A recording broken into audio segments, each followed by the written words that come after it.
आरना और आदित्य दोनों कार से उतरकर पैदल साथ चलने लगते हैं। वो दोनों कुछ कदम आगे चले ही थे कि वहां से एक तेज रफ्तार बाइक जिस पर 3 लोग सवार थे आदित्य को जोरदार टक्कर मारती हुई निकलती है, जिससे आदित्य लड़खड़ाकर थोड़ा आगे गिर जाता है। वो बाइक भी बैलेंस बिगड़ने के कारण आगे थोड़ी दूर पर जाकर घसीटते हुए गिर जाती है और वो तीनों लड़के भी गिर जाते हैं। उनमें से एक लड़का जो बाइक चला रहा था उसे बहुत लग गई थी, जिससे वो उठ ही नहीं पा रहा था। पीछे बैठे दोनों लड़कों को भी थोड़ा बहुत लगी थी। वो दोनों उसे उठाने की कोशिश करते हैं पर खुद ही लड़खड़ाकर गिर जाते हैं। शायद तीनों ने शराब पी रखी थी। फिर बड़ी मुश्किल से वो दोनों खुद को संभालते हुए जल्दी से पहले वाले लड़के को उठाते हैं और बाइक स्टार्ट कर उसे बीच में बैठाकर चले जाते हैं। यहाँ आरना आदित्य को गिरते देख जल्दी से घबराकर उसके पास जाती है और उसे अपना हाथ का सहारा देकर उठाती है। आदित्य जब उसे इस तरह घबराया हुआ देखता है तो उससे कहता है, आरना मैं ठीक हूँ, तुम परेशान मत हो। पर आरना का मन नहीं मानता तो आदित्य को चारों तरफ घुमाकर देखती है कि कहीं उसे चोट तो नहीं लगी। पर उसकी निगाह जब उसकी हथेली और वहां पर कोहनी की तरफ जाती है तो उसकी आंखों में आंसू आ जाते हैं, क्योंकि जमीन पर गिरने से आदित्य की हथेली में खरोंच आ गई थी और कोहनी के पास की शर्ट भी थोड़ा फट गई थी, जहां चोट लगने से थोड़ा खून बह रहा था। आरना की आंखों में आंसू देख आदित्य उसका चेहरा हाथों में लेकर कहता है, आरना मैं ठीक हूँ, सच में मुझे कुछ नहीं हुआ है। आरना थोड़ा गुस्सा दिखाते हुए उसकी हथेली आगे करते हुए, अच्छा तो ये क्या है फिर, कोहनी की तरफ इशारा करते हुए, और ये देखिए यहाँ कितना खून बह रहा है। आपको तो कुछ एहसास ही नहीं होता। एक तो कितनी चोट लग गई है, ऊपर से बोल रहे हैं कि ठीक हूँ, कुछ नहीं हुआ। अरे ऐसे कैसे कुछ नहीं हुआ, कितनी चोट लगी है। देखिए आरना बड़बड़ाती जा रही थी और अपने बैग से रूमाल निकालकर उसकी कोहनी के पास जहां से खून निकल रहा था वहां बांधती भी जा रही थी। आदित्य आरना को बस प्यार से देखे ही जा रहा था और सोच रहा था कि ये भी मुझसे कितना प्यार करती है, कितनी फिक्र है इसे मेरी। जरा सी चोट के अलग ही इसकी आंखों में आंसू ही आ गए, ऊपर से इसका ये प्यार भरा गुस्सा, गुस्से में भी कितनी प्यारी लग रही है। जी करता है इसे जिंदगी भर ऐसे ही देखता रहूं। ये सोचते सोचते आदित्य मुस्कुराए जा रहा था और उसकी निगाहें बस आरना पर टिकी थीं। तभी आरना जब आदित्य को अपनी तरफ इस तरह एकटक निहारते हुए देखती है तो उसके चेहरे के आगे हाथ हिलाते हुए कहती है, क्या देख रहे हैं आप इस तरह मुझे, और किस बात पर इतना मुस्कुराए जा रहे हैं कि चोट लगने का भी एहसास नहीं है आपको। पर आदित्य अभी भी उसको एकटक देख रहा था, जैसे कुछ सुना ही ना हो उसने। वो तो बस आरना के प्यारे से चेहरे में भी खोया हुआ था। वैसे भी आज आरना सच में बहुत सुंदर दिख रही थी। शाम से बस जब से उसे देखा तब से बस एक ही धुन सवार थी कि उससे अपने दिल की बात बोल सकूं। चैन से उसे देखा तक ना था, अब वो मेरे इतने करीब है तो इस पल को आदित्य खोना नहीं चाहता था। जी भरकर उसके चेहरे को निहार लेना चाहता था। कितनी प्यारी तो लग रही है आज, प्यारा सा सुंदर चेहरा, झील जैसी कजरारी आंखें, गुलाबी होंठ, खुले हुए लंबे बाल। वो यूं ही खोया रहता अगर आरना ने उसे जोर से ना हिलाया होता तो। आदित्य अपने ही ख्यालों से बाहर आता है। अभी भी उसके होठों पर मुस्कुराहट बरकरार रहती है, जिसे देख आरना उससे बोलती है, कहाँ खो गए हो आप, क्या सोच रहे हैं इतना जो मुस्कुराए ही जा रहे हैं। मैं कब से आपको बुला रही हूँ पर सुन ही नहीं रहे आप। आखिर ऐसी क्या बात है जो इतनी बड़ी मुस्कान आपके चेहरे पर आ रही है, जरा हमें भी तो बताइए आदि। आदित्य उसकी बात सुन दिल पर हाथ रखकर कहता है, आय हाय आरना फिर से बोलो जो अभी बोला तुमने। आरना उसकी तरफ आश्चर्य से देखते हुए, क्या हुआ आपको और क्या फिर से बोलूं मैं। आदित्य, अरे जो अभी बोला तुमने मुझे वो फिर से बोलो। आरना, कहाँ खो गए आप, ये बोली थी मैं। आदित्य, ये नहीं, इसके बाद जो बोला था तुमने। आरना को सोचते हुए, हम इसके बाद तो यही बोला था कि क्या सोच रहे हैं आप जो इतना मुस्कुरा रहे हैं, हमें भी तो बताइए जरा। हाँ यही तो बोली थी मैं, पर हुआ क्या। आदित्य, अरे नहीं बाबा ये नहीं, जो सबसे लास्ट में बोली थी तुम वो बोलो फिर से। अब तक आरना आदित्य की बातों से परेशान होने लगी तो तो झल्लाते हुए कहती है, ओफो आदि, आप भी ना, मुझे नहीं याद क्या बोला था मैंने, अगर आपको याद है तो आप ही बता दो ना। आदित्य इसके मुंह से अपना नाम सुन खुश होते हुए कहता है, बस यही तो तुमने अभी बोला, आदि मेरा नाम। तुम्हारे मुंह से ये बड़ा ही अच्छा लगा मुझे, तो तुम अब मुझे आदि ही बुलाओगी। अच्छा एक बार और लो ना मेरा नाम। उसकी बात सुन आरना भी मुस्कुराने लगती है और हंसते हुए कहती है, क्या आप भी ना, क्या क्या सूझता है आपको। अब चलिए, हम घर के पास ही आ गए हैं, तो घर चलकर मैं चोट पर दवाई लगा देती। आदित्य भी हंसते हुए, अरे कुछ भी नहीं, सही तो बोला, सच में तुम्हारे मुंह से अपना नाम बहुत अच्छा लगा, नहीं तो सर सर कहकर तो मेरे सर में दर्द कर दिया था तुमने तो। इस बात पर दोनों हंसने लगते हैं। फिर आदित्य को कोहनी के पास जहाँ रूमाल बंधा था थोड़ा कसाव ज्यादा महसूस होने लगा, तो वो आरना से उसे ढीला करने को कहता है। आरना रूमाल की गांठ खोलकर थोड़ा ढीला बांधने लगती है, तो आदित्य उससे शरारत से बोलता है, वैसे तुम्हें नहीं लगता कि तुम्हें कुछ रोमांटिक टाइप करना चाहिए, जैसे फिल्मों में होता है, हीरो के चोट लगने पर उसकी प्रेमिका अपना दुपट्टा फाड़ कर बांधती है टाइप। और यहाँ देखो, तुम तो एक रूमाल से ही काम चला रही हो यार। और जोर से हंसने लगता है, तो आरना भी उसे धीरे से धक्का देते हुए हंसते हुए कहती है, अच्छा जी, आपको दुपट्टा बंधवाना है, जाइए तो बड़े आए हीरो बनने वाले। फिर उसका हाथ पकड़कर कहती है, अब चलें, जो मेरे हीरो जी की इजाज़त हो तो, क्योंकि मुझे मेरे हीरो की पट्टी भी करनी है। दोनों हंसते हुए घर पहुंचते हैं और जैसे ही दरवाजे पर आयन उन दोनों को देखता है तो माँ को जोर से आवाज़ लगाकर बोलता हुआ अंदर चला जाता है, माँ दीदी के साथ जीजू भी आए हैं। ये सुन आरना और आदित्य दोनों ही आश्चर्य से एक दूसरे को देखते हैं। आदित्य उससे आंखों के इशारे से पूछता है कि ये आयन क्या बोल रहा है, तो आरना नामे सिर हिला देती है कि उसे भी कुछ नहीं मालूम। वो दोनों घर के अंदर आते हैं तो तब तक आरना की माँ मंजू जी भी अपने रूम से निकलकर वहां आ जाती हैं और मुस्कुराते हुए आदित्य से कहती हैं, आओ बेटा बैठो। कि तभी उनकी निगाह आदित्य के हाथ पर पड़ती है जहां आरना ने रूमाल बांधा था, वहां रूमाल पर भी खून लगा रहता है। तो चिंता करती हुई वो आदित्य के पास जाकर कहती हैं, क्या हो गया बेटा, ये चोट कैसे लगी आपको। आदित्य कुछ कह पाता उससे पहले ही आरना अंदर रूम से फर्स्ट एड बॉक्स लेकर आती है और आदित्य की ड्रेसिंग करते हुए माँ को सारी बात बताती है। मंजू जी, ये आजकल के बच्चे भी ना बिना देखे सुने गाड़ी चलाते हैं। आदित्य बेटा, आप आराम से बैठ जाइए, तब तक हम आपके लिए हल्दी वाला दूध लाते हैं। आदित्य, अरे नहीं नहीं आंटी जी, इसकी कोई जरूरत नहीं है, आप परेशान मत होइए, मैं बिल्कुल ठीक हूँ। मंजू जी, अरे बेटा इसमें परेशानी कैसी, और अब तो आप मुझे आंटी नहीं माँ बोला करो, क्योंकि हमने, मेरा मतलब सविता बहन और मैंने तुम दोनों की शादी करवाने का फैसला लिया है और जल्दी ही पंडित जी से भी बात करेंगे हम। मंजू जी की बात सुन दोनों हैरानी से एक दूसरे को देखने लगते हैं। तो आयन उन्हें बताता है कि निखिल भैया ने घर छोड़ते वक्त हम सबको सब बता दिया था, जिसे सुन दोनों बहुत खुश हो जाते हैं। आरना अपनी शादी की बात सुन शर्मा जाती है। आदित्य भी थोड़ी देर में घर निकल जाता है। आज तो दोनों ही की रात फोन पर बातों बातों में निकली। सविता जी पंडित जी से मिलकर जल्दी ही शादी का मुहूर्त निकालने के लिए कहती हैं, तो पंडित जी एक हफ्ते बाद सगाई और उसके 20 दिन बाद शादी का मुहूर्त निकाल कर बताते हैं, जिससे सभी लोग बहुत खुश हो जाते हैं। सविता जी अपने देवर देवरानी रजनीश जी और राधिका को आदित्य की शादी की बात बताती हैं, तो वो सब भी बहुत खुश होते हैं। सविता जी उन लोगों को जल्द से जल्द यहाँ आने को कहती हैं, जिससे शादी की तैयारी जल्दी से शुरू हो। दोनों तरफ शादी की तैयारियां जोर शोर से होने लगती हैं। आदित्य और आर्यन अपनी शादी की बात अपने सभी दोस्तों को बताते हैं, जिसे सुन सभी लोग बहुत खुश होते हैं, जिसमें सबसे ज़्यादा खुश आयुष होता है।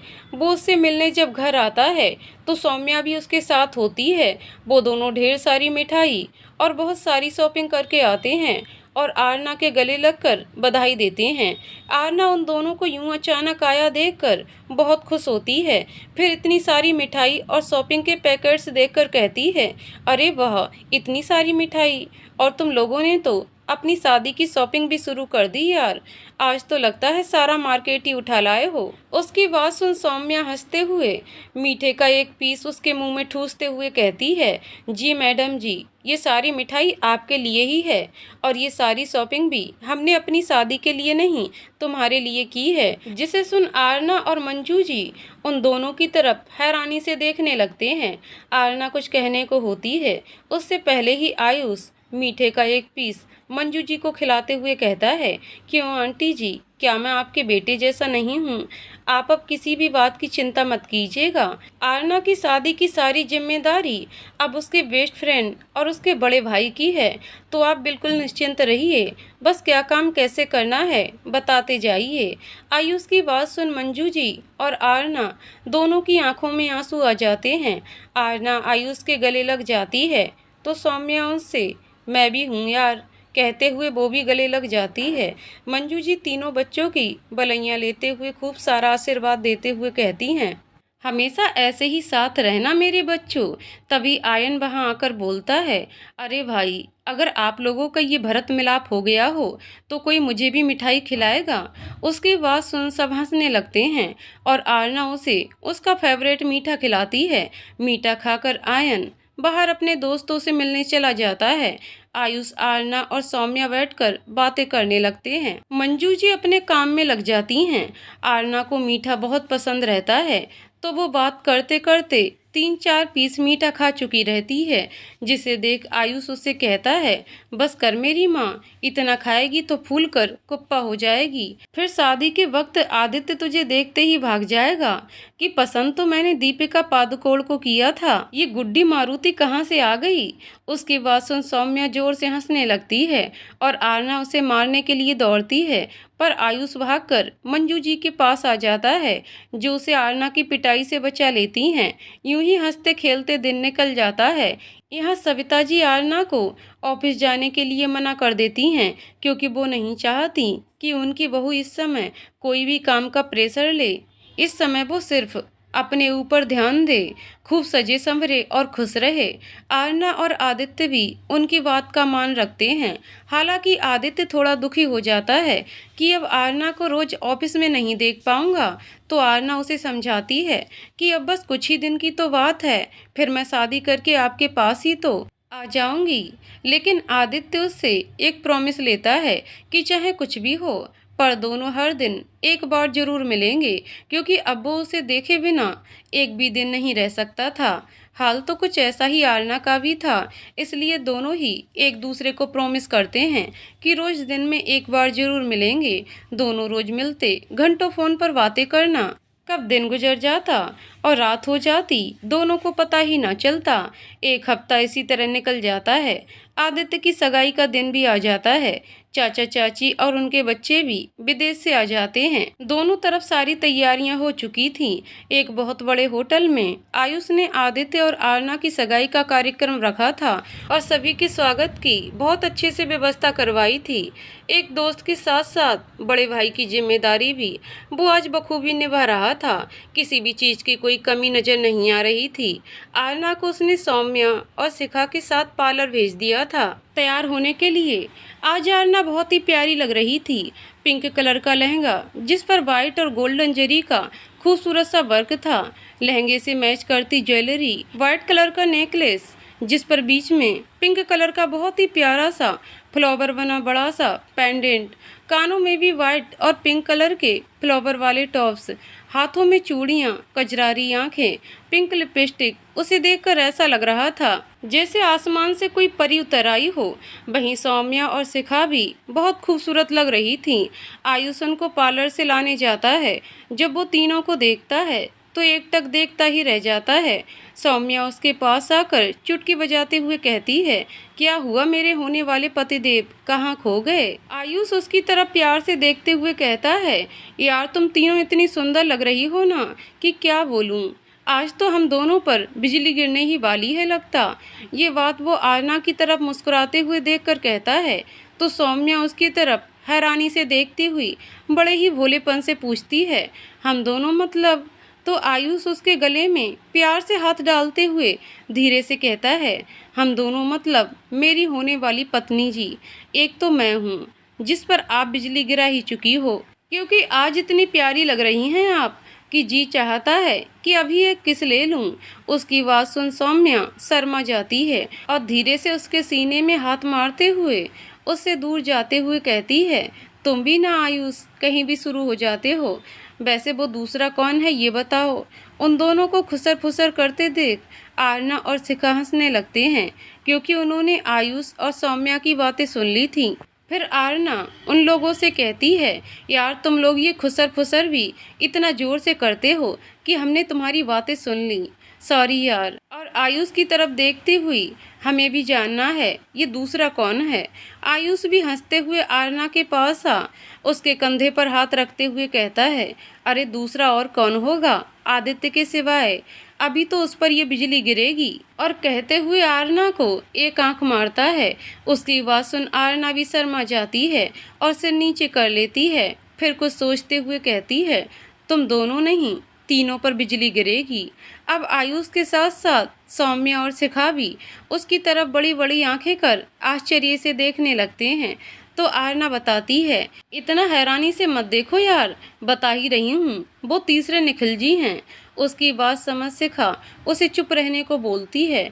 तो सौम्या उन दोनों के पास खुश होते हुए आती है और शिखा का हाथ पकड़कर कहती है, क्या सच में शिखा, निखिल भाई और तुम भी एक दूसरे से प्यार करते हो? पहले क्यों नहीं बताया तुम लोगों ने यार। और ये निखिल भाई भी देखो कितने छुपे रुस्तम निकले, हमें भनक भी नहीं लगने दी अपने प्यार की। सौम्या इतनी खुश थी निखिल के लिए कि खुशी के मारे नॉन स्टॉप बोलती ही जा रही थी। सौम्या बोली ही जा रही थी कि तभी आरना उसको चुप करवाते हुए कहती है, अरे रुक जा मेरी हावड़ा मेल, इतना स्पीड में जा रही है तू तो, रुक जा अभी थोड़ा सांस तो ले ले और फिर सुन मेरी बात। शिखा उसको चुप रहने का इशारा करती है। तो आरना उससे बोलती है, देख शिखा, अब तेरी और निखिल जी की गाड़ी प्रेम की पटरी पर सौम्या और आयुष ही ला सकते हैं, तो इनसे छुपाने से कोई मतलब नहीं। तू तो अब शांत रहे और मुझे बताने दे इन्हें। आरना की बात सुन शिखा उन दोनों को सब बताने के लिए मान जाती है। वहीं आयुष और सौम्या आरना की तरफ सवाली नज़रों से देखते हैं।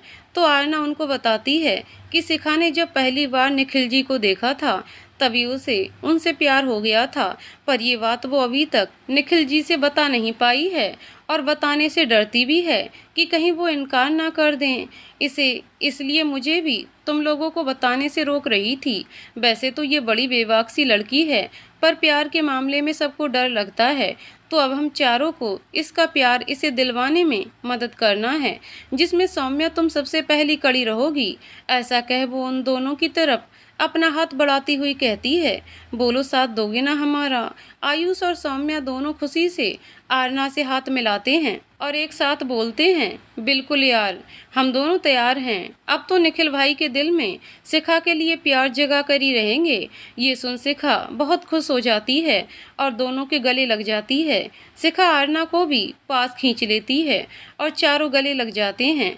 फिर आयुष उन तीनों से बोलता है, अब चलो यार, वरना आंटी जी मंजू जी का फोन आता ही होगा, वहाँ सब इंतजार कर रहे होंगे हमारा। तो तीनों हंसते हुए उसके साथ गाड़ी में बैठ जाते हैं। चारों जब होटल पहुँचते हैं तो सब उन्हें देखते रह जाते हैं। तीनों लड़कियां आज बहुत ही सुंदर लग रही थीं। आयुष उन्हें एक रूम में ले जाता है जहां मंजू जी उन लोगों का इंतजार कर रही थीं। मंजू जी उन तीनों को देखकर उनके पास आकर उनकी बलैयां लेती हैं और तीनों को ही काजल का टीका लगा देती हैं, ये कहते हुए कि मेरी तीनों बच्चियों को किसी की नज़र ना लग जाए। इधर सविता जी सबको जल्दी से चलने के लिए कहती हैं, तो रजनीश जी और राधिका उसे रूम के बाहर ही आते दिखे। वो लोग तैयार थे, उनके पीछे ही शौर्य और पीहू भी तैयार खड़े थे। सविता जी उन सभी को गाड़ी में बैठने को बोलती हैं और आदित्य को बुलाने उसके रूम में जाती हैं। वहाँ जाकर देखती हैं तो अपना सर पकड़ लेती हैं रूम में पूरे बेड के ऊपर कपड़े बिखरे पड़े हुए थे। निखिल वहीं पास में अपने सर पर हाथ धरे बैठा रहता है और आदित्य मिरर के सामने अपने ऊपर कभी कोई सूट ट्राई करता तो कभी शेरवानी, फिर उनको मुंह बना के बेड में फेंकता जाता और फिर से कुछ और ट्राई करने लगता। ये देख सविता जी उसे गुस्से से डांटते हुए कहती हैं, आदित्य ये सब क्या है? तुम अब तक तैयार क्यों नहीं हुए? वहाँ सब हमारा इंतजार कर रहे होंगे और तुमने अभी तक कपड़े भी नहीं पहने हो। उनकी बात सुन निखिल उनसे बोलता है, आंटी जी देखिए ना, पिछले 1 घंटे से इसका यही चल रहा है। कभी इसको पहनता है कभी उसको, फिर उतार कर फेंक देता।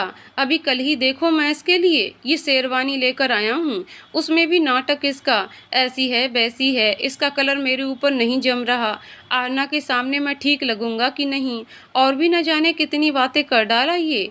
मेरा तो सर खा गया है साला, अब आप ही समझाओ इसे, मैं तो थक गया इसको समझाते समझाते। निखिल की बात सुन सविता जी आदित्य के कान पकड़ जोर से डांटते हुए कहती हैं, आदि क्यों परेशान कर रहा है तू? चुपचाप से जो निखिल शेरवानी लाया है उसे पहन और जल्दी से तैयार होकर होटल पहुंच सीधे, वरना आज तू सगाई वाले दिन भी मेरे हाथ से मार खाएगा समझा। मैं जा रही हूँ बाकी सबके साथ, वहाँ हमारे गेस्ट पहुँच रहे होंगे, उनको भी देखना है। और निखिल की तरफ देखते हुए, इसको जल्दी से तैयार करवा कर लेके आ। निखिल बेटा तू ही, एक तो ये काम भी ढंग से नहीं करता, लग रहा है कि आज की सगाई है, पूरा रूम बिखरा कर रख दिया इसने, तो पता नहीं शादी के बाद क्या करेगा। अब आरना बिटिया ही इसको सुधारेगी। और फिर आदित्य की तरफ एक बार फिर गुस्से से देखते हुए, जल्दी से तैयार होकर आओ तुम दोनों, समझे? आदित्य माँ की बात सुनकर भी मुस्कुरा रहा था, फिर उनसे कहता है, जी माँ आप चलिए, हम बस लोग आ ही रहे हैं। उसकी बात सुन सविता जी वहाँ से चली जाती हैं, नीचे या बाकी सभी के साथ होटल पहुँचती हैं। यहाँ निखिल आदित्य को गुस्से से घूरता है और उसे शेरवानी देते हुए बोलता है, अब सीधे से तू इसे पहन रहा है या नहीं, वरना अब की बार मैं डायरेक्ट आरना को फ़ोन कर बोलता हूँ कि वो तेरा इंतजार ना करे, तू नहीं आने वाला आज। और जैसे ही फ़ोन लगाने के लिए उठाता है, आदित्य उसका फ़ोन छीन लेता है और उससे बोलता है, साले क्या कह रहा है तू? और उसे शेरवानी लेते हुए, लेना यार, तैयार तो हो रहा हूँ, आरना को क्यों बीच में ला रहा है? उसी के लिए तो तैयार हो रहा था इतनी देर से। और जल्दी से शेरवानी पहनने लगता है, तभी आदित्य का फ़ोन बजता है तो निखिल उसे स्पीकर पर डाल उठाता है। उधर से अमर उससे बोलता है, क्या यार कितनी देर कर रहे हो तुम दोनों, हम सब कब से इंतजार कर रहे हैं यहाँ तुम लोगों का। तो निखिल उसे बताता है कि ये आदित्य है ना, इतनी देर से लड़कियों की तरह नाटक कर रहा है, कभी ये कपड़े तो कभी वो, इससे जल्दी तो शायद आरना तैयार हो गई होगी मालूम। उसकी बात पर अमर बोलता है, शायद नहीं निखिल, वो तो तैयार होकर आ भी गई है और बहुत ही प्यारी लग रही है। अमर की बात सुन आदित्य जल्दी से फ़ोन के पास आकर उससे पूछता है, सच में अमर, मेरी आरना बहुत प्यारी लग रही है? तो अमर हंसते हुए उससे कहता है, जी हाँ आदित्य जी, हम सब अभी मिलकर आ रहे हैं उससे, और वो आपके बारे में ही पूछ रही थी कि अब तक क्यों नहीं आए आप। तो क्या बोलूँ मैं कि अभी आपको 1 घंटा तो मेरे ख्याल से लग ही जाएगा। उसकी बात सुन आदित्य जल्दी से उससे कहता है, अरे नहीं नहीं, मैं बस 10 मिनट में पहुंच रहा हूं, 10 मिनट में नहीं, बस 5 मिनट में आया बोलना उससे।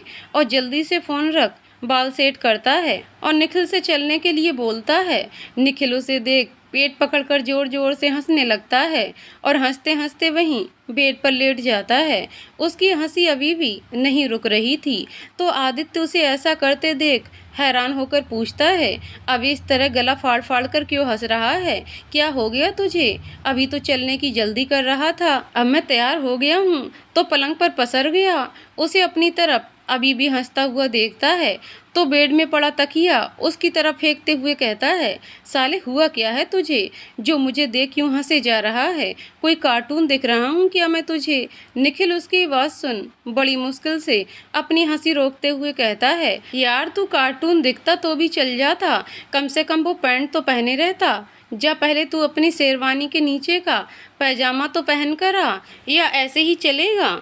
आरना भी तुझे ऐसे देखेगी तो पक्का भाग जाएगी। और वो कहकर फिर से हंसने लगता है। आदित्य उसकी बात सुन नीचे देखता है तो उसे खुद पर ही हंसी आ जाती है और वो जल्दी से पैजामा पहनता है और निखिल की पीठ पर एक हाथ जमाते हुए कहता है, साले उड़ा ले मेरी हंसी, अभी जब तेरा वक्त आएगा फिर बताऊंगा तुझे। निखिल हंसते हुए, अभी तो चल, लेट हो रहा है, बाद में बता लेना जो बताना है। दोनों होटल के लिए निकल पड़ते हैं। वो दोनों होटल पहुंचते हैं तो उन्हें बाहर ही अमर, मोहित और राज मिल जाते हैं।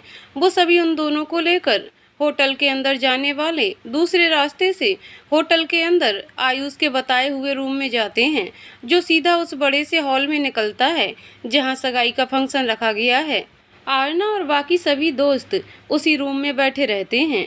आदित्य जब आरना को देखता है तो जहां खड़ा था वहीं खड़ा रह जाता है। निखिल उसका मुंह बंद कर उसे कहता है, अरे यार मुंह तो बंद कर लो, मालूम है आज आरना बहुत सुंदर लग रही है, पर इस तरह से उसे निहारेगा तो तेरी ही नज़र लग जाएगी उसे। उसकी बात पर सब हंसने लगते हैं। हॉल में सब लोग एक दूसरे से बातों में लगे रहते हैं। तभी वहाँ की सारी लाइट्स बंद हो जाती हैं, जिससे सभी इधर उधर देखने लगते हैं कि लाइट्स कैसे बंद हो गईं। और तभी एक आवाज़ सुनाई देती है जो आयुष की होती है, attention please ladies and gentleman, आज हम सब यहाँ मौजूद हैं। एक बहुत ही हैंडसम और स्मार्ट बॉय आदित्य और प्यारी सी क्यूट और ब्यूटीफुल गर्ल आरना के एंगेजमेंट में आज आदित्य आप सभी के सामने आरना से अपने दिल की बात कहना चाहता है। मैं जानता हूँ आप सभी इन दोनों लवली कपल को देखने के लिए बहुत ही बेकरारी से इंतज़ार कर रहे हैं, तो मैं आप लोगों को ज़्यादा इंतज़ार ना करवाते हुए उन्हें आप सभी के सामने बुलाता हूँ। Please welcome to stage a very sweet and lovely couples Aditya and Aarna. आवाज़ रुकते ही सामने की तरफ ठीक स्टेज के ऊपर एक स्पॉटलाइट जलती है और ऊपर से एक अर्धचंद्र धीरे धीरे उतरता है, जिस पर आदित्य और आरना बैठे रहते हैं। सब उन्हें देखते ही तालियां बजाने लगते हैं और आदित्य और आरना के सभी दोस्त जोर जोर से हूटिंग करने लगते हैं। आदित्य और आरना अर्धचंद्र से नीचे उतरते हैं और स्टेज पर ठीक सामने खड़े हो जाते हैं। दोनों ही आज इतने प्यारे लग रहे थे कि किसी की भी नज़र उन दोनों पर से हट ही नहीं रही थी। तभी आदित्य बड़े ही प्यार से आरना का हाथ पकड़ नीचे बैठते हुए कहता है, मुझे क्या मालूम था कि इश्क क्या होता है। तुम मिली तो मेरी ज़िंदगी मोहब्बत बन गई, मेरे बेरंग जीवन को रंगों से सजाने वाली तुम मेरे पल पल की ज़रूरत बन गई। अपनी प्यारी आँखों में अब छुपा लो तुम मुझको, मोहब्बत है तुमसे मुझसे ही, अब चुरा लो तुम मुझको। दुख हो या सुख हर घड़ी साथ चलूँगा तेरे, अब चाहो तो आजमा कर अब भी देख लो तुम मुझको। इस जिंदगी को तेरे नाम कर चुका हूँ मैं, अब सबके सामने रिंग पहनाकर अपना बना लो मुझको।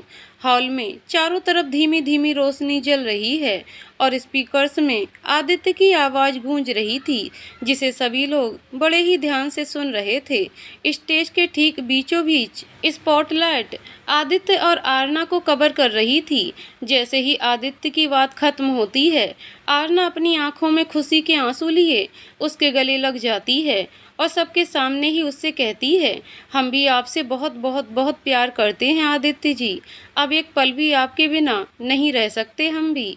बस अब जल्दी से आप हमसे शादी कर हमें अपना बना लीजिए। I love you Aditya ji, I love you so much. Aditya Aarna की बात सुन उसे अपनी बाहों में भर लेता है और वो भी उससे कहता है, I love you too Aarna. तभी सारी लाइट्स जल जाती हैं और सब लोग उन्हें देख क्लैपिंग करने लगते हैं। आरना को जब एहसास होता है कि वो सबके सामने इस तरह आदित्य के गले लगी है तो वो शर्मा जाती है और आदित्य से थोड़ा दूर हटकर खड़ी हो जाती है।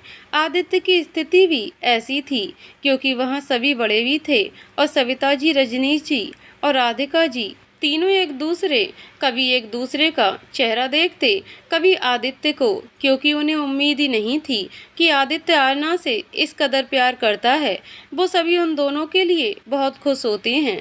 अब तक सभी दोस्त स्टेज पर आ जाते हैं और आदित्य और आरना के गले लग जाते हैं। फिर सविता जी और मंजू जी स्टेज पर आती हैं और आदित्य और आरना को रिंग देती हैं और एक दूसरे को पहनाने को बोलती हैं। दोनों एक दूसरे को रिंग पहनाते हैं। तभी आयुष और निखिल ऊपर की तरफ एक धमाका करते हैं, जिससे उन सब के ऊपर से सारी रंग बिरंगी चमकीली कतरनें निकलने लगती हैं और बाकी सभी लोग जोर से हूटिंग करते हुए क्लैपिंग करते हैं। फिर आदित्य और आरना सभी बड़ों का आशीर्वाद लेते हैं। सविता जी और मंजू जी उन दोनों को बहुत आशीर्वाद देती हैं और हमेशा इसी तरह एक दूसरे के साथ ऐसे ही प्यार से रहने को बोलती हैं। वो दोनों माँओं का आशीर्वाद पाकर आज बहुत खुश रहते हैं। फिर सभी दोस्त मिलकर खूब मस्ती करते हैं, खूब एंजॉय करते हैं, डांस करते हैं। आदित्य आरना डांस करते हुए बातें भी कर रहे थे। आदित्य, आरना, मैं आज बहुत बहुत बहुत खुश हूँ। मालूम है आज तुमने मुझे जिंदगी का सबसे बड़ा तोहफा दिया है। इस तरह सबके सामने मुझे अपना कहकर, ये बोलकर कि तुम भी मुझसे प्यार करती हो। तुम नहीं जानती तुमने मुझे कितनी खुशी दी है। तुम्हारे ये शब्दों को सुनकर मैं तो खुशी से पागल ही हो गया हूँ, ऐसा लगता है। आरना उसकी बात सुन शर्मा जाती है।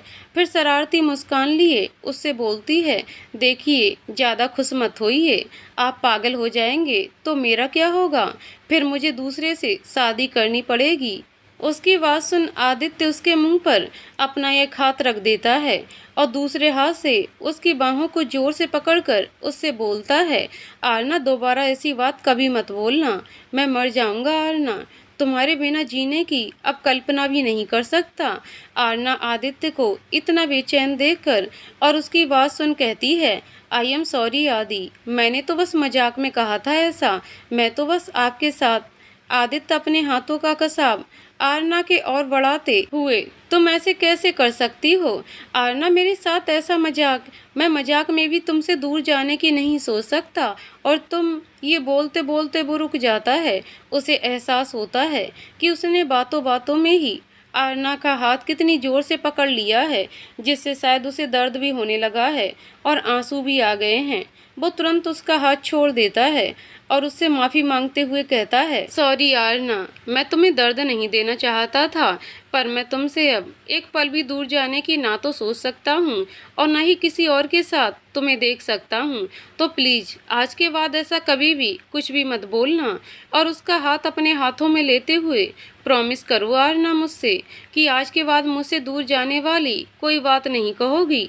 आरना आंखों में आंसू लिए, आदि मुझे माफ़ कर दीजिए, मैं सच में आपको दुखी नहीं करना चाहती थी। मुझे नहीं मालूम था कि मेरा छोटा सा मजाक आपको इतना बेचैन कर देगा। आप मुझसे इतना प्यार करते हैं आदि, मैं प्रॉमिस करती हूँ आपसे आज के बाद कभी ऐसा मजाक नहीं करूँगी। मैं कभी भी आपसे दूर नहीं रह सकती हूँ आदि। ये कहते हुए वो आदित्य के गले लग जाती है और आदित्य भी उसे अपनी बाहों में भर लेता है।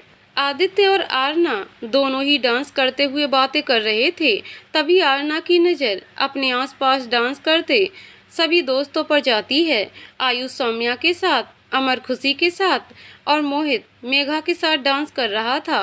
वहीं पास के ही टेबल पर राज, निखिल, रिया और शिखा बैठे, जो बैठे बैठे इन सभी का डांस एंजॉय कर रहे थे।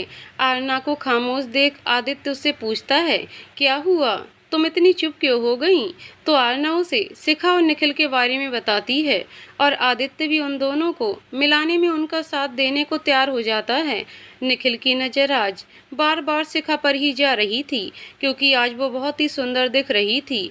तभी एक लड़का शिखा के पास आता है और उससे डांस के लिए पूछता है। तो पहले तो शिखा मना कर देती है, पर उस लड़के के बार बार इंसिस्ट करने से वो उसके साथ डांस फ्लोर पर चली जाती है और उस लड़के के साथ डांस करने लगती है। निखिल को पहले तो उस लड़के पर गुस्सा आ रहा था, पर शिखा के उसके साथ चले जाने से वो कुछ नहीं बोला। इधर तेज म्यूजिक थीम पर नेक्स्ट सॉन्ग प्ले होता है तो राज और रिया भी डांस फ्लोर पर चले जाते हैं और निखिल वहीं बैठे सबको देखने लगता है। जब उसकी नज़र शिखा पर जाती है तो उस लड़के के साथ कुछ अनकंफर्टेबल महसूस कर रही थी तो निखिल तुरंत उठकर उसके पास जाता है और उस लड़के को आंख दिखाते हुए शिखा का हाथ अपने हाथ में ले डांस करने लगता है, जिससे वो लड़का डर कर साइड हो जाता है और वहां से चला जाता है। शिखा निखिल को थैंक यू कहती है तो निखिल मुस्कुराकर बड़े अदब से ऑलवेज वेलकम कहता है। सॉन्ग्स खत्म होता है तो दोनों वापस आकर बैठ जाते हैं। ये लोग भी थक जाते हैं और आरना को भी प्यास लगती है। तो आदित्य और आरना निखिल के पास जाकर वहीं बैठ जाते हैं। बाकी सभी भी वहीं आ जाते हैं। आदित्य वेटर से सबके लिए ऑरेंज जूस और कोक मंगवाता है। सबको अब तक जोरों की भूख भी लगी होती है, तो सब खाना खाते हैं। फिर थोड़ी देर यूं ही हंसी मजाक कर सब घर चले जाते हैं और रात काफ़ी हो जाती है। तो आदित्य शिखा को घर छोड़ने के लिए निखिल से कहता है। घर जाने से पहले आदित्य आरना को साइड में ले जाता है। तो आरना उसे बड़ी बड़ी आंखें कर पूछती है, आदि क्या हुआ? आप मुझे यहाँ क्यों लेकर आए? कुछ बात करनी है क्या? आदित्य चेहरे पर शरारती मुस्कान लिए उसकी तरफ बड़े ही प्यार से देखते हुए कहता है, यस माय डियर। वो क्या है ना, खाने के बाद कुछ मीठा खाने का मन था, इसलिए तुम्हें मैं। आदित्य आगे कुछ कह पाता उससे पहले ही आरना कहती है, अरे तो आप यहाँ क्यों ले आए मुझे? पहले खाने की टेबल पर वहीं बताते तो हम वहीं कुछ मीठा मंगवा लेते। आप रुकिए, हम अभी लाते हैं आपके लिए। ये कहकर वो जाने लगती है। तो आदित्य उसे खींचकर अपने पास लाता है और उसके गले में अपनी बाहें डालकर उससे कहता है, कितनी भोली हो ना तुम अरू। अरे यार, मुझे वो मीठा नहीं खाना, मुझे तो कुछ स्पेशल वाला मीठा चाहिए, लाइक किस टाइप। ये कहते हुए वो शरारत से आरना को देखता है, जो उसे थोड़ा आश्चर्य और गुस्से से उसकी तरफ देख रही थी। आरना उसे गुस्से से घूरते हुए कहती है, आदि आप ना बहुत बेकार हो और कोई मीठा वीठा नहीं मिलने वाला आपको। अब छोड़िए मुझे और जाने दीजिए, कोई देख लेगा हमें तो क्या सोचेगा। आरना उसका हाथ अपने गले से हटाते हुए जाने लगती है। तो आदित्य उसका हाथ पकड़कर उसे वापस अपनी तरफ खींचता है और पीछे से उसके गले में हाथ डालकर कहता है, माय डियर आरू, पहली बात तो ये कि मैं बेकार नहीं, बाकायदा कार वाला हूँ यार, तो तुम घूमने की टेंशन मत लो, हम कार में ही घुमाएंगे तुम्हें। और दूसरी बात ये कि यहाँ कोई है नहीं जो देखेगा, और अगर किसी ने देख भी लिया तो क्या हुआ, आखिर हमारी शादी होने वाली है तो समझ जाएगा वो कि दोनों कुछ पर्सनल बातें कर रहे होंगे। तो तुम बात मत घुमाओ और प्लीज यार, एक छोटा सा किस ही तो मांग रहा हूँ तो दे दो ना, इतना भाव क्यों खा रही हो? वैसे भी अब हमारा इतना तो हक बनता ही है। आरना उसकी पहली बात सुनकर पहले तो जोर से हंसती है, फिर उससे बोलती है, मेरे होने वाले रोमांटिक पति देव जी, अभी हमारी शादी हुई नहीं है, होने वाली है, तो प्लीज़ थोड़ा सा सब्र कर लीजिए, ये सब शादी के बाद मिलेगा आपको। अब छोड़िए और जाने दीजिए, माँ इंतजार कर रही होंगी हमारा। ये कहते हुए वो आदित्य को पीछे धक्का देती है। तो आदित्य पहले से पीछे हट जाता है, फिर जल्दी से उसके पास आकर गाल में एक किस करके उसके कान में कहता है, हमारा फेवरेट मीठा वो हम लेकर ही रहेंगे, फिर चाहे तुम्हारी डांट क्यों ना खानी पड़े। आदित्य हंसकर उससे दूर भागने लगता है। तभी आरना अपने उस गाल पर हाथ रखते हुए जिस पर आदित्य ने किस किया था उसे मारने दौड़ती है और उसे पकड़कर धीरे धीरे मारती हुई कह रही थी, सच में आदि आप बहुत बदमाश हो गए हैं, रुक जाओ आप, अभी बताती हूँ आपको। आरना उसे मार रही थी और आदित्य हंसते हुए अपने को बचा रहा था। तभी आयुष और मंजू जी उन्हें ढूंढते हुए वहां आते हैं। तो उन्हें इस तरह लड़ता देख आयुष उनसे हंसते हुए पूछता है, अरे अरे आरना, तुम आदित्य को क्यों मार रही हो? और भाई आदित्य, तुम्हारी तो आज ही सगाई हुई और आज से ही धुलाई चालू हो गई। ये कहकर वो और जोर जोर से हंसने लगता है। तो आदित्य उससे बोलता है, तुम ही देख लो भाई, और वहाँ खड़े खड़े हंस क्या रहे हो? अपनी ये इकलौती दोस्त और बहन से बचाओ तो मुझे। आरना ये सुन उसे और मारने लगती है। तो मंजू जी उसे रोकते हुए कहती हैं, आरना क्या कर रही है? छोड़ आदित्य बेटा को, और क्यों मार रही है इस तरह से उसे? आरना मासूम से मुंह बनाते हुए, देखो ना माँ, ये हमें कब से परेशान कर रहे हैं। तभी आदित्य उसकी बात बीच में ही काटते हुए कहता है, नहीं माँ, मैं नहीं, ये परेशान कर रही थी मुझे। मैंने मीठा खाने को बोला तो खाने ही नहीं दे रही थी और थोड़ा सा ज़बरदस्ती खा लिया तो अब मार रही है मुझे। मैं सच बोल रहा हूँ माँ, नहीं तो खुद आप ही पूछ लो इससे। आदित्य आरना की तरफ इशारा करते हुए कहता है। तो आरना उसकी बात सुन गुस्से से उसे घूरने लगती है। मंजू जी आरना का एक कान पकड़कर कहती हैं, तू भी आरना अभी भी नहीं सुधरेगी ना? क्यों मार रही है आदित्य बेटा को? खुद तो मीठे की शौकीन इतनी, अब उसे ही नहीं खाने दे रही। और बताओ भला, अभी तुम दोनों की सगाई हुई है और ऐसे लड़ रहे हो दोनों। तुम दोनों को कोई देखकर कहेगा कि तुम दोनों की शादी होने वाली है। ये तभी वहाँ सविता जी आ जाती हैं तो मंजू जी को आरना का कान पकड़े देख उसका कारण पूछती हैं। तो मंजू जी आरना का कान छोड़ते हुए कहती हैं, देखो ना सविता बहन, दोनों अभी भी बच्चों के जैसे ही लड़ रहे हैं। पता नहीं शादी के बाद ये कैसे रहेंगे। सविता जी उनकी बात सुनकर आरना का पक्ष लेते हुए आदित्य का कान मरोड़ते हुए कहती हैं, पक्का गलती इसी की होगी। इसी ने कुछ कहा होगा मेरी प्यारी बहू से, इसीलिए डांट रही होगी मेरी बहू इसको। आदित्य अपना कान पकड़ते हुए, अरे माँ मैंने क्या किया, आपकी बहू ही मुझे परेशान कर रही थी। अच्छा मेरा कान तो छोड़ो माँ। आरना ये देख उसे जीभ चिढ़ाती है तो उसे ये करते देख सविता जी हंसते हुए कहती हैं, सच कहा आपने मंजू बहन, ये दोनों अभी भी बच्चे ही हैं। फिर सबको घर जाने के लिए कहती हैं क्योंकि रात बहुत हो रही थी। यहाँ आयुष की हंसी रुकने का नाम ही नहीं ले रही थी। वो आदित्य और आरना को इस तरह लड़ते हुए देखकर हंसे ही जा रहा था, जिसे देख आरना दो घूंसा उसे भी जमाती है तो वो कराहते हुए उससे कहता है, मेरी माँ मुझे क्यों मार रही है, तू अपने आदित्य को ही मार, तेरे लिए वही ठीक है। और ऐसा कहते हुए वो सब होटल के बाहर आ जाते हैं। सविता जी आरना को गले लगाते हुए कहती हैं, बस अब जल्दी से मेरे घर बहू बनकर आजा बेटा। फिर उसके माथे पर किस करती हैं और मंजू जी भी गले लगकर विदा लेती हैं। आदित्य जाते जाते चुपके से आरना को फ्लैंक किस देता है तो आरना शर्मा कर अपनी नज़र दूसरी तरफ कर लेती है जहां आयुष ये सब देख मुस्कुरा रहा होता है तो आरना उसे देख झेंप जाती है। आयुष उसे एक आंख मारते हुए धीरे से कहता है, डोंट वरी आरू, मैंने आदित्य को तुम्हें फ्लैंक किस देते हुए नहीं देखा तो इतना शर्माओ मत। आरना उसकी बात सुन उसे कोहनी मारते हुए कहती है, हो गया तुम दोनों का, तो अब चलें घर। आयुष, जी जी मैडम साहिबा, बिल्कुल, बंदा आपकी खिदमत में हाजिर है। उसकी बात सुन मंजू जी, आयन और आरना सभी को हंसी आ जाती है। फिर आयुष उन सबको घर छोड़ता है। अगले दिन आदित्य ऑफिस जाता है तो सारा पेंडिंग वर्क जल्दी ही निपटाने के लिए सोचता है और अमित, दिव्या और शिखा को बुलाकर उन तीनों को काम समझा देता है और खुद अपने लैपटॉप पर काम करने लगता है। अमित और दिव्या के जाने के बाद शिखा थोड़ी देर वहीं खड़ी रहती है। उसे आदित्य से कुछ पूछना था पर कैसे कहे यही सोच रही थी। तभी आदित्य उसकी ओर देखकर उससे पूछता है, क्या हुआ शिखा, तुम परेशान सी दिख रही हो, कुछ कहना चाहती हो क्या? शिखा, जी सर, वो मैं निखिल सर के बारे में पूछना चाहती थी, अब कैसे हैं वो? आदित्य आश्चर्य से उसकी तरफ देखते हुए, क्यों, क्या हुआ उसे, अभी कल ही तो मिला था तुमसे। फिर थोड़ा मुस्कुराते हुए, देखो शिखा, मुझे आरना ने तुम्हारे बारे में सब बता दिया है कि तुम निखिल से कितना प्यार करती हो, पर यार थोड़ा तो सब्र करो, तुम चिंता मत करो, मैं और आरना मिलकर तुम दोनों की भी सेटिंग कर देंगे।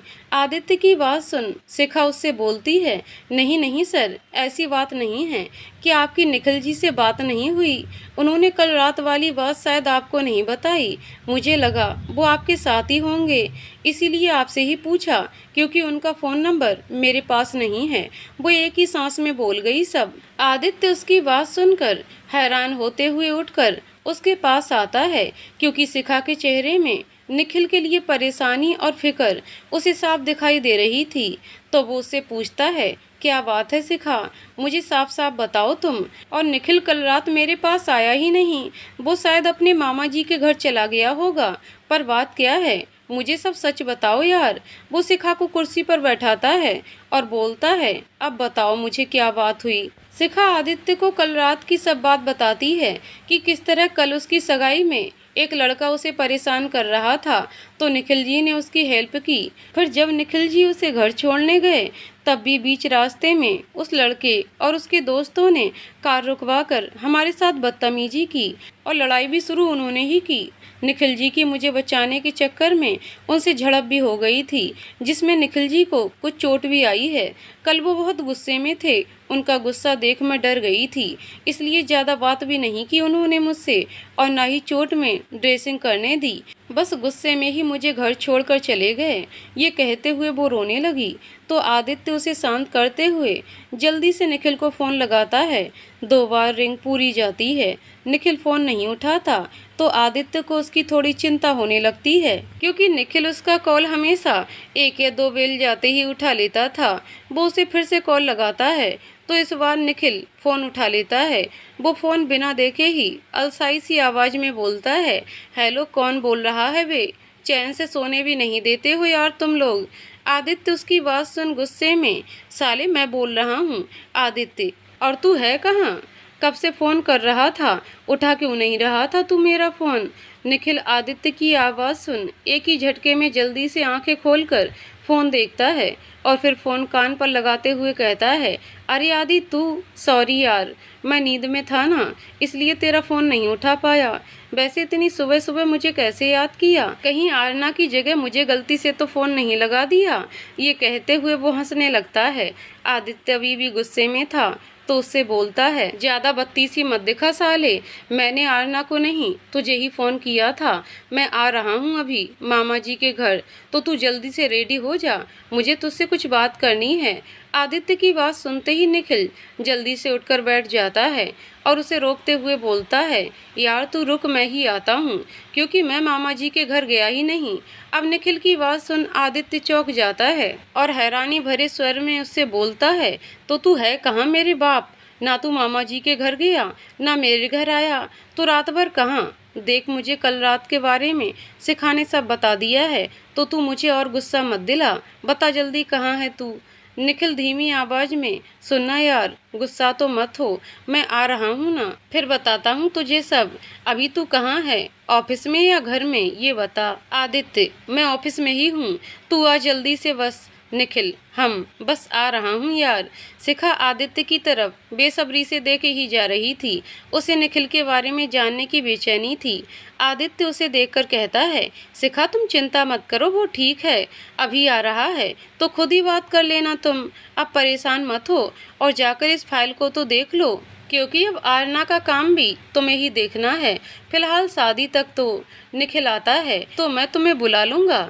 आदित्य की बात सुन शिखा सिर हाँ में हिलाते हुए फाइल उठाकर बाहर चली जाती है। वो अपनी सीट पर जाकर बैठ तो जाती है, पर नज़र उसकी आदित्य के केबिन की तरफ ही बार बार जा रही थी।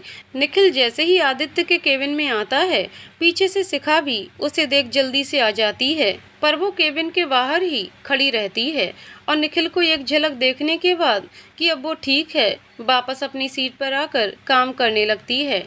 आदित्य जब निखिल को देखता है तो हैरान रह जाता है। निखिल की आंखों के पास सूजन दिख रही थी और होठों के पास भी कुछ चोट के निशान थे।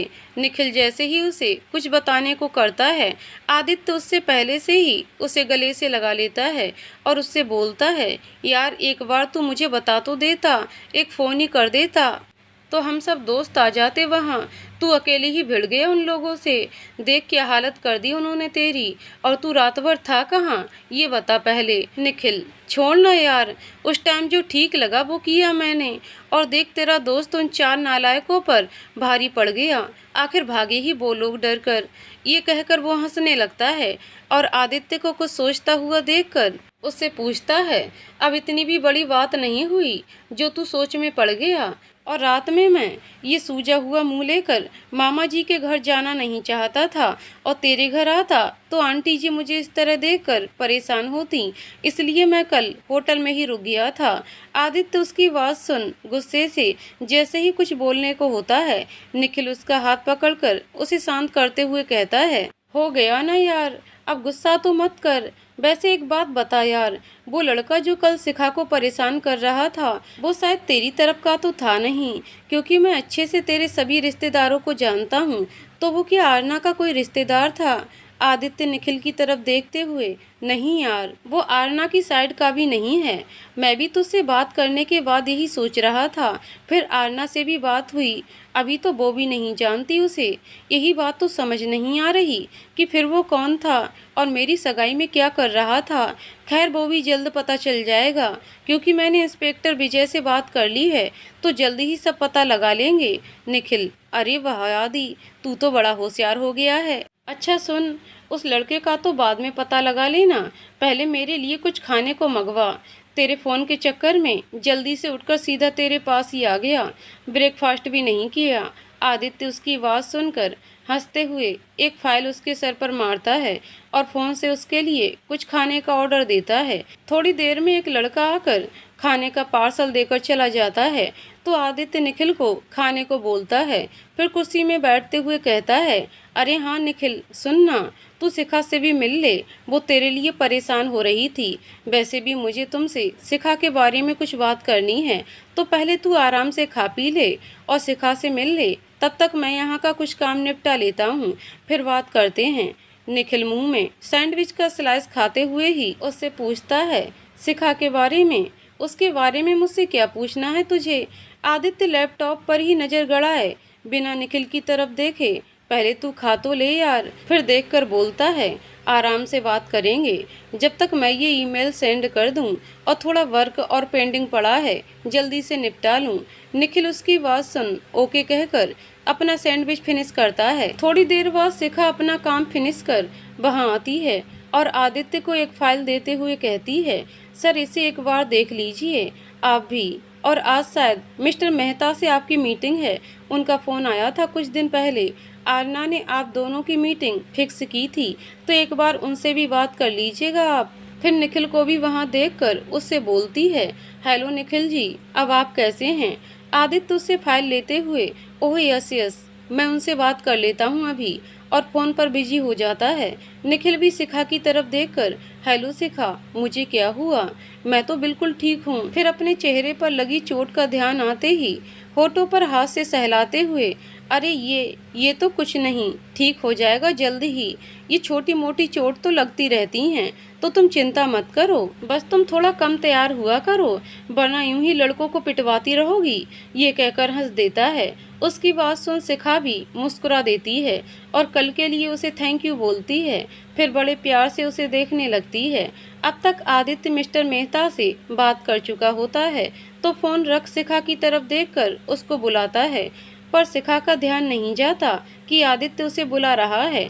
आदित्य जब शिखा को निखिल को निहारते हुए देखता है, जो अपने मोबाइल पर ही पबजी खेलने में व्यस्त रहता है, तो वह मुस्कुराने लगता है और फिर अपना गला खरांचते हुए एक बार फिर शिखा का नाम लेता है, तो शिखा झिझकते हुए उससे कहती है, जी सर, आपने कुछ कहा?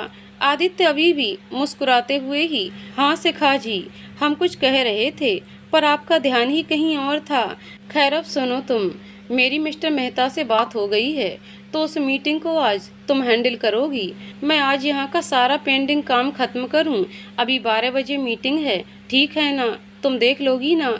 शिखा, जी सर बिल्कुल, आप चिंता मत कीजिए, मैं जाकर मीटिंग की प्रिपरेशन तैयार कर लेती हूँ।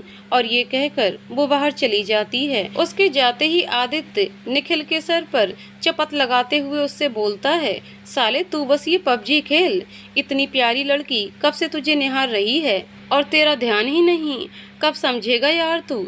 उसकी बात सुन निखिल मोबाइल छोड़ हैरानी से देखता है, उससे कहता है, लड़की? कौन सी लड़की? यहाँ तेरे अलावा कोई और है भी? फिर जैसे ही उसका ध्यान शिखा की तरफ जाता है तो वो थोड़ा जोर से बोलता है, तेरा मतलब कहीं शिखा तो नहीं? आदित्य मुस्कुराते हुए, जी हाँ निखिल जी, मैं शिखा की ही बात कर रहा हूँ, वो तुझसे कितना प्यार करती है, तेरी एक प्यार भरी निगाह के लिए तरसती है, वो एक लड़की होकर तेरे आगे पीछे घूमती है, और एक तू है जो उसे भाव ही नहीं देता है, कब समझेगा यार तू भी? आदित्य की बात सुन निखिल उसे हैरानी से देखने लगता है। आदित्य की बात सुन निखिल हैरानी से उसे देखने लगता है, फिर उसको रोकते हुए बोलता है, रुक यार आदि, तू क्या बोले जा रहा है? शिखा मुझसे प्यार करती है। फिर थोड़ा गुस्से में, क्या फालतू की बकवास कर रहा है तू? आदित्य, बकवास मैं कर रहा हूँ या तुझे कुछ दिखाई ही नहीं देता, या जानबूझकर तू अनजान बन रहा है? शिखा का तेरे लिए प्यार हम सबको दिखता है, और हम सभी दोस्त जानते हैं कि शिखा तुझसे प्यार करती है, सिर्फ एक तेरे सिवा निखिल। क्या कह रहा है यार तू भी। देख शिखा एक अच्छी लड़की है, पर मैंने उसे सिर्फ एक दोस्त की नज़र से ही देखा है, इससे ज़्यादा कुछ नहीं। आदित्य, तेरी प्रॉब्लम क्या है निखिल? माना कि तूने अब तक उसे एक दोस्त ही समझा, पर अब तो तुझे मालूम चल गया ना कि वो तुझसे प्यार करती है। तो अब तू क्या सोच रहा है उसके बारे में, ये बता। तेरे मन में उसके लिए क्या फीलिंग्स हैं, ये बता मुझे। निखिल देख यार आदि, मेरे मन में उसके लिए कोई फीलिंग्स ही नहीं है, और फीलिंग्स तो तब ना आएगी जब प्यार हो। पर मैं तो उससे प्यार नहीं करता हूँ, जैसा कि तूने बताया कि वो मुझसे प्यार करती है।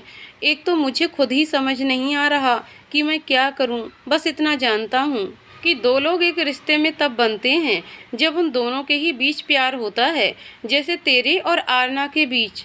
तुम दोनों एक दूसरे से प्यार करते हो, पर यहाँ तो सिर्फ एक ही प्यार करता है, और मैं तो उसे सिर्फ दोस्त के रूप में ही देख रहा था। शिखा के लिए मेरे मन में कुछ हो तब ना सोचूं कुछ उसके बारे में।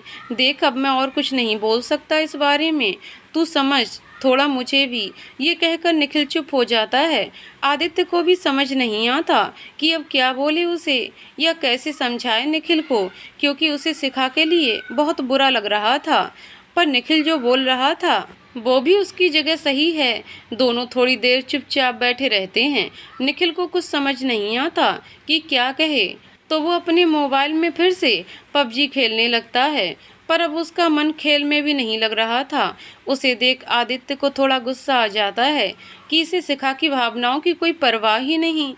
इसका मन तो ये पबजी में लगा है।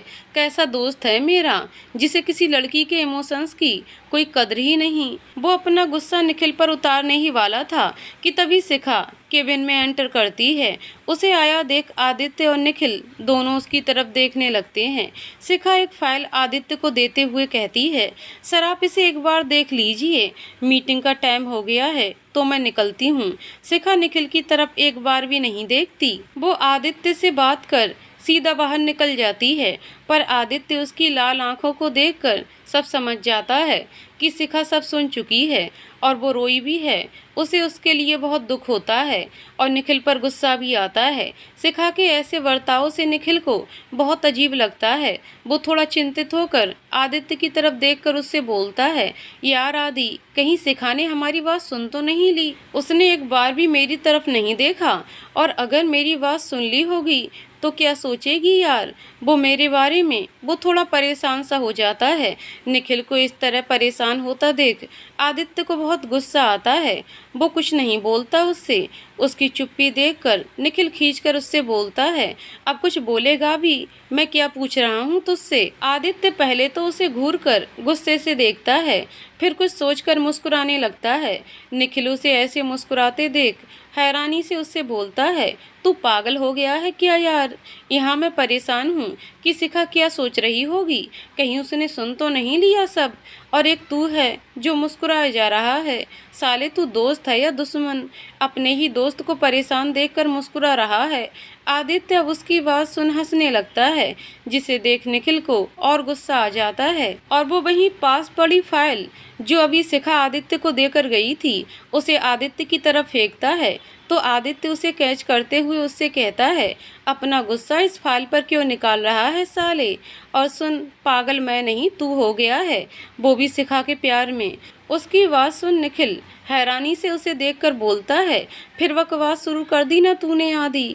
आदित्य, बकवास नहीं सच बोल रहा हूँ मैं। और मैं क्यों मुस्कुरा रहा हूँ? क्योंकि तू अपनी ही फीलिंग्स को समझ नहीं पा रहा है पागल। एक तरफ तू बोलता है कि तेरे मन में उसके लिए कोई फीलिंग्स नहीं, और दूसरी तरफ तू उसके लिए परेशान हो रहा है कि उसने कुछ सुना तो नहीं, क्या सोचेगी वो?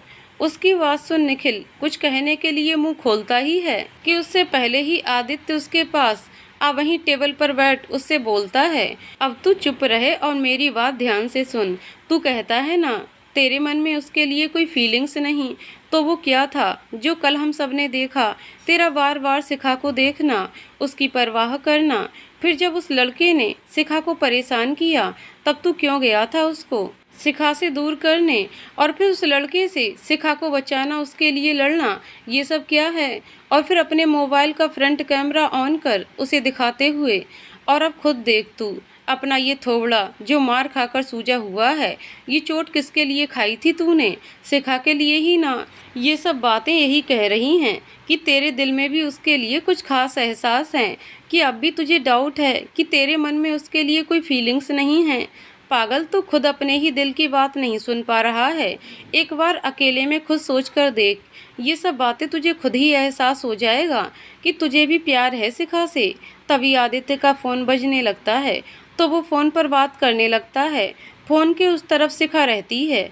वो आदित्य से बोलती है, सर मिस्टर मेहता से मेरी बात हो गई है, हमारी डील पक्की हो गई है, पर मिस्टर मेहता को इस प्रोडक्ट के प्राइस के बारे में आपसे ही कुछ बात करनी है, तो आप अगर फ्री हो जाते हैं तो उनसे मिल लीजिएगा। फिर थोड़ा रुक कर, सर एक और बात है, ऑफिस का काम आज का तो लगभग पूरा हो गया है। आरना का कॉल आया था, उसे कुछ हेल्प चाहिए मेरी, अगर आपकी इजाज़त हो तो मैं यहाँ से उसके पास चली जाऊँ। आदित्य समझ जाता है कि शिखा भी निखिल से सामना नहीं करना चाहती है। वो उससे तुरंत बोलता है, इट्स ओके शिखा, तुम चली जाओ, मैं मिस्टर मेहता से मिल लेता हूँ। निखिल शिखा का नाम उसके मुंह से सुनता है तो उसकी तरफ देखने लगता है। आदित्य अपना फ़ोन और एक फ़ाइल उठाकर उससे कहता है, निखिल तू बैठ यहाँ और आराम से सोच पहले कि तेरे दिल में शिखा के लिए क्या जगह है, तब तक मैं अपना एक काम निपटा कर आता हूँ। ये कह आदित्य वहाँ से बाहर निकल जाता है। निखिल वहीं बैठे बैठे सोचने लगता है और उसके दिमाग में अब आदित्य की कही हुई बातें ही घूम रही थी। यहाँ शिखा अपनी मीटिंग खत्म कर आरना के घर आ जाती है। दोनों ही अगले दिन शादी की शॉपिंग करने का सोचते हैं और एक पूरी लिस्ट तैयार कर लेते हैं कि क्या क्या लेना है उन्हें पहले। तब तक मंजू जी भी आ जाती हैं और उन दोनों को खाना खाने को कहती हैं। तीनों साथ में बैठकर लंच करते हैं। शिखा आयन के बारे में पूछती है तो मंजू जी उसे बताती हैं कि वो स्कूल गया है, इस बार 12th है उसका, तो जोर शोर से पढ़ाई में जुटा है। वैसे भी एक हफ्ते बाद से तो शादी की तैयारियों में जुट जाएंगे तो उसकी पढ़ाई नहीं हो पाएगी, इसलिए अभी जितना ज़्यादा हो सकता है पढ़ता रहता है। शिखा मंजू जी से कहती है, आंटी जी आयन को कोई भी प्रॉब्लम हो पढ़ाई में तो बोलना, चिंता ना करे, मुझसे बात कर सकता है वो, मैं उसकी हेल्प कर दूंगी। उसकी बात सुन आरना तुरंत बोलती है, अरे हाँ माँ, मैं तो भूल ही गई थी, ये तो टॉपर रही है स्कूल में, तो इससे अच्छी हेल्प और कौन कर सकता है आयन की। ये सुन शिखा फीकी मुस्कान से हंसती है, जो आरना को थोड़ा अजीब लगता है। वैसे भी जब से शिखा आई है बुझी बुझी सी लग रही थी। ये बात आरना डाउट कर लेती है। दोनों जल्दी से खाना फिनिश करते हैं और आरना शिखा को लेकर अपने रूम में आ जाती है और सीधा उससे पूछती है, क्या बात है शिखा, कुछ हुआ है क्या आज? बड़ी उदास लग रही हो तुम, जब से आई हो चुप चुप सी ही हो। मैंने एक बात और नोटिस की कि मैं जब जब निखिल सर का नाम ले तुझे छेड़ रही हूँ, तेरा चेहरा उतर जा रहा है, वरना पहले तो तू उनके नाम से ही शर्मा जाती थी और आज उनके नाम लेने पर गुस्सा दिख रहा है तेरे चेहरे पर। आखिर बात क्या है शिखा, प्लीज बता। शिखा बेड पर बैठते हुए, नहीं यार क्या बात होगी, कोई बात ही नहीं, बस आज मन नहीं लग रहा, शायद थकान की वजह से हो ऐसा। फिर बात को बदलने के उद्देश्य से कहती है, वैसे भी अब तेरा काम भी आदित्य सर मुझसे करवाते हैं तो मैडम जी थोड़ा गुस्सा तो आएगा ही ना। चल छोड़ अब ये सब बातें और एक बार लिस्ट चेक कर ले, कहीं कुछ छूट तो नहीं गया। फिर मैं घर चली जाऊँ, कल संडे है तो ऑफिस तो बंद रहेगा, तो सुबह जल्दी ही आ जाऊंगी। आरना भी उसके पास बैठते हुए, देख शिखा बात मत बदल, तू बहुत अच्छे से जानती हूँ तुझे, कोई तो बात है जो छुपा रही है तू मुझसे, अब सीधे से बताती भी है या नहीं? आरना थोड़े गुस्से से उससे बोलती है तो शिखा की आंखों में आंसू आ जाते हैं, जिसे देख आरना उससे प्यार से बोलती है, सॉरी शिखा, मैं बस तुझसे वो बात जानना चाहती थी जिसकी वजह से तू इतनी उदास है। तू अभी नहीं बताना चाहती तो कोई बात नहीं, चल बाद में बता देना। तभी पीछे से आवाज़ आती है, मैं बताता हूँ सब, वो कुछ नहीं बता पाएगी आरना तुम्हें। आवाज़ सुनकर दोनों पलटकर देखती हैं तो पीछे आदित्य खड़ा रहता है। आरना आदित्य को देख खुश हो जाती है और जाकर उसके गले लग जाती है। वहीं शिखा उन दोनों को देख जल्दी से अपने आंसू पोंछती हुई उठती है। और उनसे कहती है, आप दोनों बात कीजिए, मैं चलती हूँ अब। पर आदित्य उसे रोकते हुए कहता है, रुको शिखा, मुझे तुमसे कुछ बात करनी है। शिखा, जी सर कहिए। आदित्य आरना का हाथ थामे ही शिखा के पास आता है और दोनों को बैठने के लिए कहता है। दोनों वहीं बैठ जाती हैं। आरना आदित्य की तरफ देखते हुए, आदि क्या हुआ, आखिर बात क्या है? शिखा भी आज उदास सी है। फिर कुछ सोचते हुए, कहीं तुमने आज शिखा को डांटा तो नहीं? उसकी बातें सुन आदित्य के कुछ बोलने से पहले ही शिखा बोल पड़ती है, अरे नहीं यार ना, कुछ भी नहीं हुआ है और सर ने भी मुझे नहीं डांटा है। तू क्यों बात को इतना बढ़ा रही है? अब कोई बात ही नहीं है तो। आदित्य, रहने दो शिखा, इससे तो यही लगता है कि मैं हमेशा सबको डांटता रहता हूँ। खैर ये सब छोड़ो, पहले जो काम की बात है वो करें हम। फिर शिखा की तरफ देखते हुए, आरना मैं जानता हूँ कि शिखा आज क्यों उदास है। और वो आज सुबह शिखा से जाने तक की सारी बातें आरना को बता देता है, जिसे सुन आरना भी हैरान हो जाती है और शिखा की आंखें फिर से नम हो जाती हैं। आदित्य उसकी आंखों में आंसू देख, शिखा प्लीज इस तरह उदास मत हो तुम, बस थोड़ा सा टाइम निखिल को दे दो, उसके दिल में भी तुम्हारे लिए जगह है, पर वो खुद अपनी फीलिंग्स को समझ नहीं पा रहा है। हम सब उसे समझाएंगे, देखना वो बहुत ही जल्द तुमसे अपने प्यार का इजहार करेगा, बस थोड़ा सा वक्त और।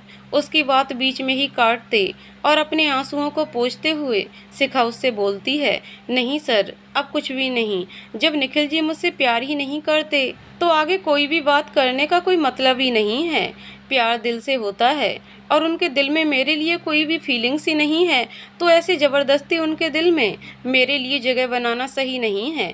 फिर अपना हाथ आगे बढ़ाते हुए, आप दोनों प्लीज़ मुझसे वादा कीजिए कि कोई भी उनको इस बात के लिए ना तो फोर्स करेगा और ना ही अब इस बारे में उनसे कोई बात करेगा। फिर आरना का हाथ पकड़ते हुए, आरू प्लीज़ मेरी इतनी सी बात मान ले। आरना, लेकिन शिखा, हम एक बार कोशिश तो कर सकते हैं निखिल जी से बात करने की। तू मेरी बात नहीं। आरू प्लीज प्लीज, अब कोई बात और नहीं, मेरी खातिर क्या आप दोनों मेरी छोटी सी बात भी नहीं मान सकते? प्लीज सर, आप तो समझो मुझे। और ये कह शिखा रोने लगती है। वो अंदर से बहुत टूटी हुई रहती है। आदित्य और आरना उसकी हालत देख उसे और दुखी नहीं करना चाहते, इसलिए उससे वादा करते हैं कि वो दोनों निखिल से इस बारे में कोई बात नहीं करेंगे। शिखा वैसे तो अंदर से बहुत टूट चुकी थी, क्योंकि उसके पहले प्यार ने ही उसे रिजेक्ट कर दिया था, पर वो दूसरों के सामने खुद को कमज़ोर होता नहीं दिखाना चाहती थी, इसलिए उसने खुद को काम में इतना बिजी कर लिया था कि उसे निखिल की याद भी ना आए। उसने आयुष और सौम्या से मिलकर आरना की शादी की सारी शॉपिंग, सारी तैयारियां करवा दी थीं। आरना ने जब आयुष और सौम्या को शिखा और निखिल की बात बताई और शिखा का उससे और आदित्य से वादा करवा लेने की बात बताई, तो आयुष और सौम्या दोनों सोच में पड़ गए। फिर सौम्या थोड़ी देर बाद कुछ सोचकर खुश होते हुए उन दोनों से कहती है, मेरे पास एक ऐसा आइडिया है जिससे शिखा को दिया हुआ वादा भी नहीं टूटेगा और निखिल भाई को भी अपने प्यार का एहसास हो जाएगा। ये कह वो आरना और आयुष के कान में कुछ बताती है, जिससे तीनों के चेहरे में एक बड़ी सी मुस्कान आती है और तीनों खुश होकर एक दूसरे को हाई फाई देते हैं। आगे की कहानी अगले वीडियो में। तो दोस्तों, आपको कहानी कैसी लगी कमेंट करके जरूर बताइएगा। कहानी पसंद आई हो तो वीडियो को लाइक शेयर करें और चैनल को सब्सक्राइब करें। कहानी को पूरा सुनने के लिए बहुत बहुत धन्यवाद दोस्तों।